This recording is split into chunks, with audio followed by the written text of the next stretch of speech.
বিসমিল্লাহির রহমানির রহিম।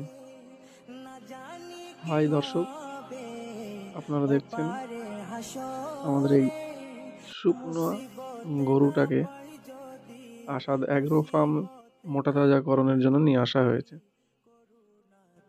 এবং এটি পরবর্তীকালে মোটা তাজা করার পর বিক্রি বা ঈদ বা বকরি ঈদের জন্য উপযুক্ত তৈরি করা হবে।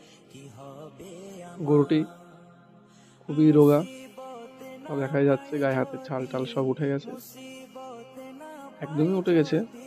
প্রায় গায়ের আশপাশগুলো দিয়ে রক্ত বেরোচ্ছিল পিছনের ওই দিকটা, তাই সব ঘুরে ঘুরে দেখানো হচ্ছে। দেখুন ওই যে পায়ের আশপাশগুলো নোংরা এবং ছাল টাল সব উঠে গেছে।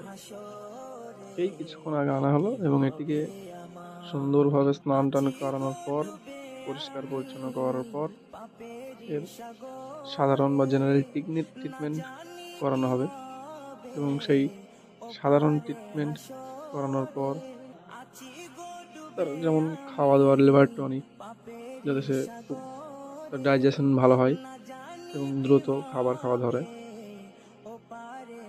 উপযুক্ত যদি ভালো মনে হয়, যদিও গরুটার দুধ নেই, তো দেখুন যদি কারো পছন্দ হয় পরবর্তীকালে কেনার জন্য, তো আমাদের এই আসাদ অ্যাগ্রো ফার্ম যোগাযোগ করবেন। গরুটি চারিধার থেকে ঘুরে দেখানো হলো, যদি পছন্দ হয় তো এই ইউটিউব চ্যানেল বা কমেন্ট শেয়ারের মাধ্যমে আপনারা যোগাযোগ করতে পারেন। আসাদ অ্যাগ্রো ফার্ম, এই আসাদ অ্যাগ্রো ফার্মের সাথে যোগাযোগ করতে পারেন আপনারা। আসসালামু আলাইকুম রহমতুল্লাহ বারাকাতুহু। করুণা তোমার কবরে হাসর